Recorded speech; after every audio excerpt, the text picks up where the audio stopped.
to your son for your outburst last night? Nah, it's my house. He's all right. Going into last season, obviously you guys had seasons where you were out of the playoffs.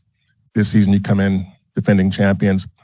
How does your mentality, I guess, your headspace, how is it different this season than it was going into last season, if at all? No, it's similar in terms of the excitement and the unknown of what this year is going to bring, but I feel like we have a little bit more understanding of what it takes to be in this reality with our core and our young guys and trying to put it all together as we go through the season with the expectation that it can work and we can win. So it helps to have that, but you don't want to get too complacent thinking you can just show up and it's all going to work. You got to have the same kind of alertness and attention to detail that we have that's made us successful, but I think everything else is pretty much the same. You know, you're very excited about the beginning of the year, but there's so much unknown that you kind of can't get too ahead of yourself. You personally, are you feeling better physically, mentally, in every way than you did at the beginning of last year, or that's the same too, you personally? I feel the same for sure. Yeah. Kind of just very comfortable in knowing what I need to do every day to get my body ready, get my mind ready, and balance everything on the court, off the court. We've been tested earlier this year, but it's been reassurance of how much I love this game and love to play and love what I have to put into it to get out of it. You guys had that 3-guard lineup, with you, Klay, and Jordan that in that Nuggets first-round series became such a big story. What did y'all call that back? What was that? There was like 25 names. I personally didn't have a name. You didn't participate? I willfully did not participate. But stuck because I can't remember any of them. Yeah, exactly. But it kind of faded as the playoffs went on. But you guys used it to close the first half the other night. Do you feel like that lineup has a chance this season to, be really useful to you guys? For sure, just because we have, I feel you, 5, 6, 7, 8. I think the fact that we have Klay to start of the year, I know he's still on a minutes restriction, so you don't have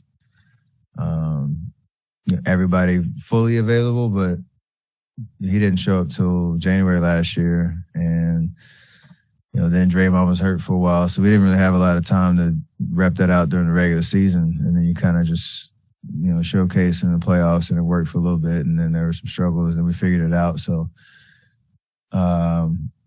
knowing that you have so many guys to throw out there, that lineup will be one that you can go to pretty regularly. I'm sure there'll be another one that'll pop up with, Kenny will show us the numbers like, this lineup's working well type vibe, and pray to God it won't be a brainstorm of nicknames and none of that stuff that will go on. It's just we can just play basketball and enjoy it. So we'll see what happens because you know how things change. But that lineup we all complement each other well. If you can get stops, you can push into transition and play fast, and spacing's crazy. So it's a good look. Steve has kind of indicated that the next step for Jordan Poole's growth would be on the defensive end. Where do you see, how can Jordan make those gains as a defender, and what do you think makes a good defender? We all go through that process where you understand that is required to win basketball games. It always goes into you're not trying to turn, me or Jordan or guys that aren't known for our defense into, defensive stoppers, but it's about the effort, IQ, the willingness to just, try every possession. So it requires energy, physicality. Like you got to embrace that part of it. And also don't be afraid to fail. That's the biggest thing. Because most of the time you don't try because you don't want to mess up, or you don't say something because you don't want to say the wrong thing on defense, or you're not aggressive because you might, want to pass off a a matchup to somebody else and try to get out of there. Like those, you're gonna get scored on, you're gonna get crossed over, stuff's gonna happen. But you got to be willing to just move on. I think once you get over that mental hurdle, it helps a lot. Steph, what are your early thoughts on the impact JaMychal Green has had and kind of his role with the team? He's just a gamer. I'm excited about what he's going to show, throughout the year because he can do a lot of different things. He's physical. He's got a great basketball IQ. He made a play in the first game on the weak side. I was on the wing. He was in the corner. They swung the ball to our side, and he came and set a flare. And like we haven't really taught that. It's just he saw the play. He knew he was trying to get me open so that either I'm gonna get a shot or he's gonna get a slip. And it was just it was perfect timing. I got a 3, and you could tell he felt good about it. And I think he understands how it's gonna help us win, how it's gonna help him get looks, and the benefits that'll come out of that. So he's been around the league for a long time. He can shoot the ball. He's crazy on the offensive glass, defensive glass, showing he can switch on a lot of different matchups too. So it's a pretty long list right there. Steph, what have you learned about Donte since he's been here? And what do you think about playing in lineup combinations with him? I mean, Steve's obviously still experimenting, but he mentioned last week that he's curious about Donte with you and Klay, given how well you guys move without the ball. And you've done that sometimes with Jordan where you're playing off the ball and kind of gives you a different look. What do you think about Donte sort of fitting in and how he's going to help the team? Kind of the same thing I was talking about JaMychal. Like he just knows how to play basketball, I don't know much about his high school days, but, Villanova to Milwaukee and just the systems he's played in, he knows how to play on the ball, off the ball, and that's exactly how we play. So he's surprisingly really good in pick and roll, which I don't know if he's had a lot of reps to prove that in the league. But he can play make. He's a above average defender on from the guard perspective. Can kind of play bigger than his size. So kind of one of those guys.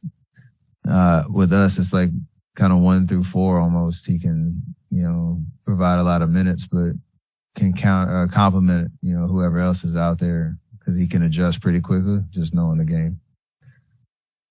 This is a question I would rather ask Draymond, but he's not here, so I have to turn to a team leader. How do you think his pregame documentary landed in the locker room when you guys were trying to move past the punch, but it rehashed the punch? Honestly, I haven't seen it, so I don't know. Have you heard anything about it? Nah. Did he say something crazy? He didn't say anything crazy, but I think the feeling was maybe the timing wasn't right, or maybe it was sympathetic to Draymond.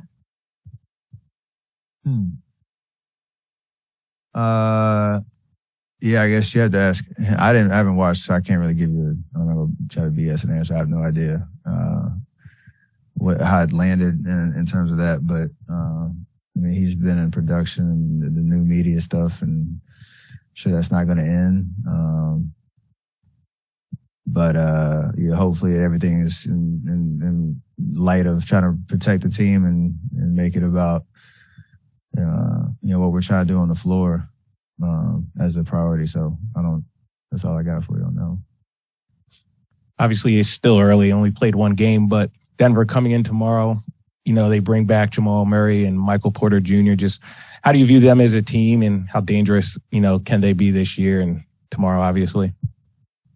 I mean, any playoff team that is kind of retooling, adding some guys, you got to pay attention. They obviously have, reigning 2-time MVP, and it's going to be a good challenge for us. So understanding, there's a lot of teams that have geared up to make a big push. And the West is really deep. So, you could add a bunch of, teams to that question as we go through the season to figure out where we are, where they are, and kind of figure out who's real and who's not. Last year, you guys didn't really place a lot of emphasis on trying to get the number 1 seed. Has that changed this year? I mean, coming off a championship? Every season kind of dictates that. You want to win games. Like, I don't think anybody's coming out here saying you're trying to kind of coast through the year. Like, we have to respect the game. We don't do that. We try not to do that around here where, sometimes that comes with it, like injuries that happen, lulls that happen throughout the season where come February, March, you understand what the landscape is and it becomes just about how you're playing and finishing on a high note in the regular season, no matter what the standings say. Home court advantage is obviously huge in any situation, so you want to make sure you're in that conversation. But if come the new year, you'll realize where you are and could probably answer that question a little bit better around what it would take to position yourself in the standings for it to make sense based on the context of what's going on. So it's kind of hard to say, right now. Monty joked about it earlier today, but just how cool was it seeing Dame explode like that in the fourth quarter? You guys work out all off season. You know how hard he works. Just to see him on that stage and get big buckets down the stretch and hit that game winner. How cool was that for you to see? I mean, it was great for him just because, change of scenery, trying to get comfortable with his new team, his new role and all that type of stuff that happens in the league every year. You get excited about guys getting a fresh start. I was juiced like that just because of how the game was going. I mean, the Phoenix-Dallas thing from last year, but it was the first three quarters were kind of rough. And then, I kept saying stick with it because, basketball, the game's momentum can change pretty quick. And to see him contribute on both ends of the floor, got a couple good stops down the stretch and hit some big shots, and then just be ready for your moment. I don't think anybody drew up a baseline drive from D-Lee with a fader and leaner on the baseline. It was great to watch, and the whole family was proud for sure. Steph, I think I read today you got a new documentary on the way, Underrated. Is there anything you can tell us about that? Yeah. It's called Underrated. It's kind of speaking on and telling the story of our Elite Eight run back at Davidson and kind of the becomings of that team and kind of where we've gone, since. It's been this will be the 15th year anniversary, which is crazy. I think it's been that much time, but we got a pretty good team behind, coming out on Apple Plus soon, so excited about it. Peter Nix, Ryan Coogler, A24 Productions. I'm excited about this one just because it speaks to a very important part of my life and my journey. As a Davidson Wildcat and everybody that had a part in that story, and telling it at a very high level. So I'm excited about it. It's pretty cool to have like Ryan Coogler on the project, huh? Absolutely. Steph, with all the things you produce, the TV shows, the movies, the conversations you're having with politicians, the one thing that seems to be missing would be your own podcast. Are you deliberately avoiding that? Yeah, it doesn't fit into my daily time schedules to stay consistent with that. So just make sure you know what you're signing up for. Because you have a very high standard of what you want to do off the court. So if I want to do something, you want to kind of be all in on it. And I just don't think that at this point a daily, weekly, whatever podcast is kind of in my wheelhouse right now.